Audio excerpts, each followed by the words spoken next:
New Cumnock Parish Church, Hymn of the Week, Saturday, January the 30th.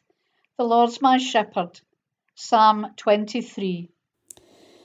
Our Hymn of the Week this week dates back 3,000 years and is as fondly loved now as I would imagine it would be then. The words were written by someone who was a shepherd, musician, superhero. He's the one on the right, by the way. Hymn writer, warrior, and king.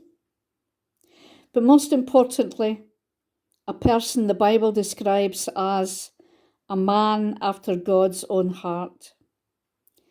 King David, who wrote, among many other hymns, Psalm 23, The Lord's my shepherd. Jews sing the psalm during the Sabbath and at funerals. We don't know how it would be sung in the early church as a Christian hymn, but we do know that around the mid-1500s, the words of Scripture were reworked into poetry with rhyme and rhythm or meter to make it singable and memorable.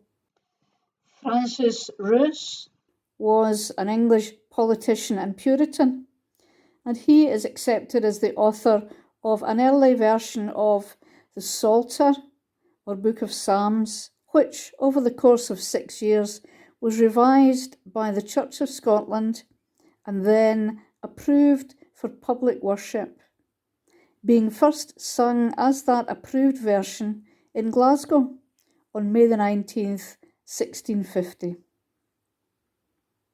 That's the story of the words, and now we turn to the music. So let's hear the stories of the most well-known of the traditional tunes. Although it has been set to many secular tunes, from anything like the Rowan Tree to the House of the Rising Sun. But here are some of the traditional ones. And thanks to Chris for playing for us. Crimond.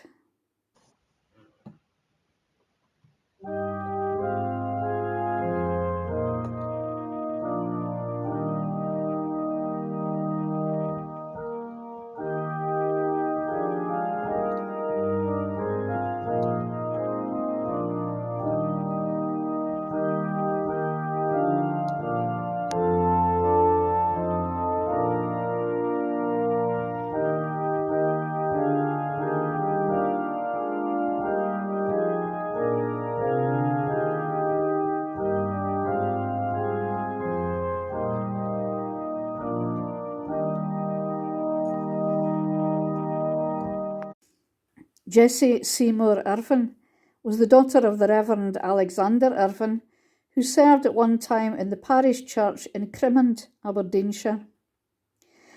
Jessie was a teenager then and gifted in music, so went to classes to be trained as an organist. One of the tasks for the class was to write a psalm tune, and Jessie named her tune Crimond. It was harmonised by David Grant, and some still maintain that Grant was the composer also. Wiltshire.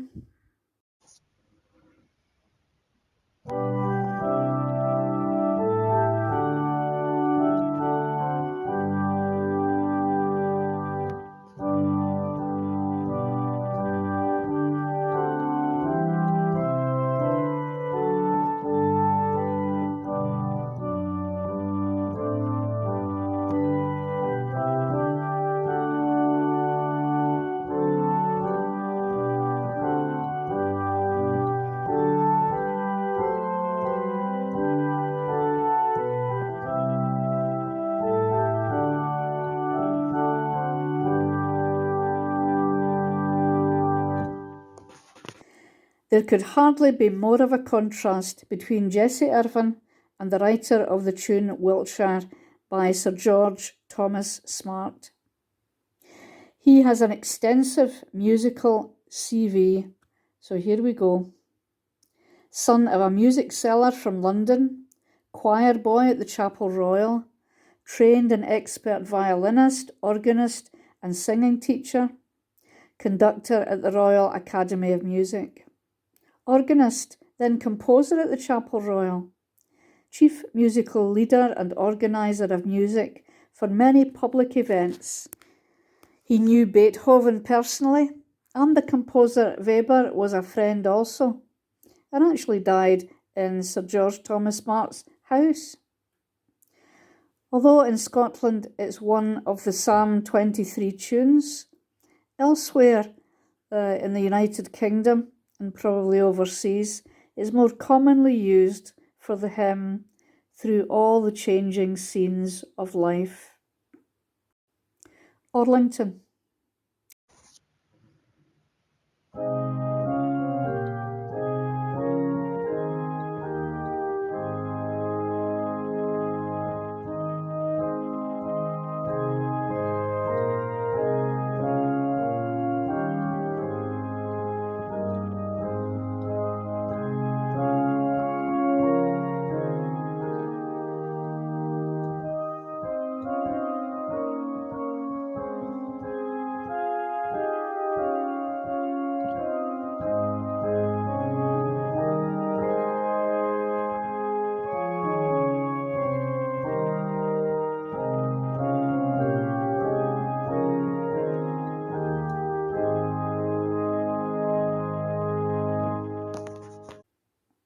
We return to Scotland for the writer of Orlington, though not much is known about the composer John Campbell, except that he was born in Paisley and was a merchant in Glasgow, and an amateur musician and organist.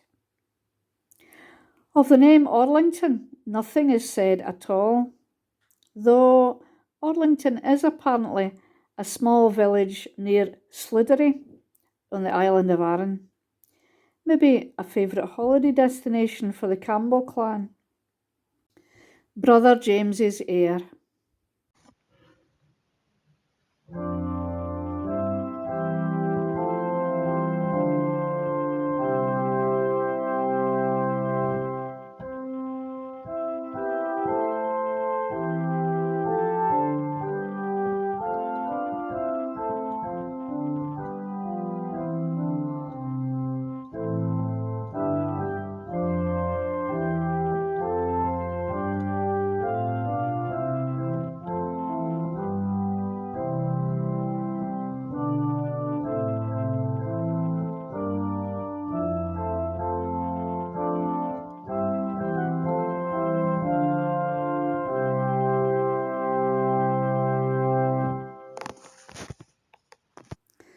And yet another Scot, James Leith Macbeth Bain from Pitlochry, was responsible for writing the tune Brother James's Heir.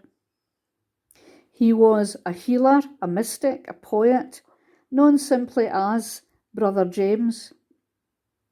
He was in his early years a devout Christian and became a church minister in Scotland, then in Liverpool, but later turned away from that to a mystic faith, writing a number of religious books as well as music.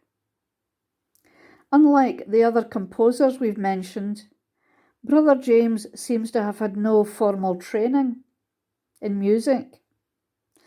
Apparently, when a former neighbour was asked if she heard him play an instrument, replied, "No, but he was aye humming." Covenanter. Goodness and mercy all my life shall surely follow me, and in God's house forevermore my dwelling place shall be. The history of the tune Covenanter, sometimes people call it Covenanters, is in the name. Although whether it was written in Covenanting times or to honour the Covenanters is a mystery to be solved. Its jauntiness might suggest it being sung by the Covenanting soldiers as they marched into battle for religious freedom, or met in conventicles. It was perhaps even sung by our own Corson and Hare on the day of their martyrdom. The tune is not found in any hymn books, which is why it's sung unaccompanied. The Lord's my shepherd, and I will trust in you.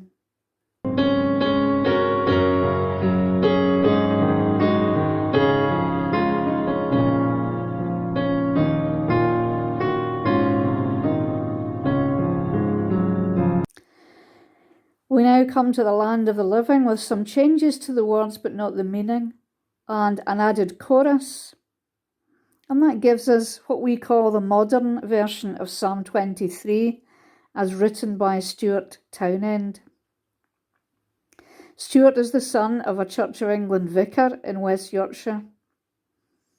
At the age of 13, he made a Christian commitment and began songwriting at the age of 22.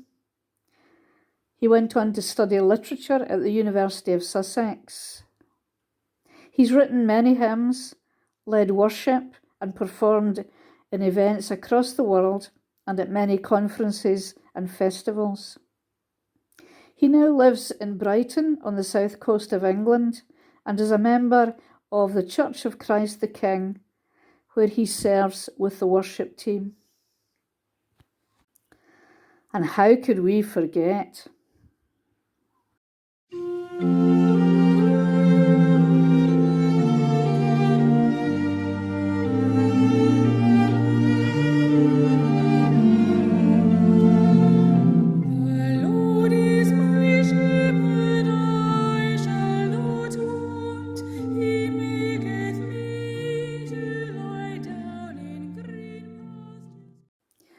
Howard Goodall's setting of Psalm 23, written especially for the TV comedy The Vicar of Dibley. His hope was that it would also be a piece of church music used out with the programme, and it certainly has become that. Born in Kent, Howard Goodall read music at Oxford University. He's written musicals, other TV theme tunes, and many other pieces for choirs and orchestra. Not bad, really, for a shepherd boy from Bethlehem, and a testimony too to the great worth people place on that other shepherd from Bethlehem, whom they love to praise with this hymn. It's not so much a hymn we love, but certainly we all have our favourite tune we love. You'll find all of the tunes mentioned on YouTube, but here we're going to sing the psalm to probably two of the greatest favourites, Crimond, the traditional one, and Stuart Townend's modern version of the hymn.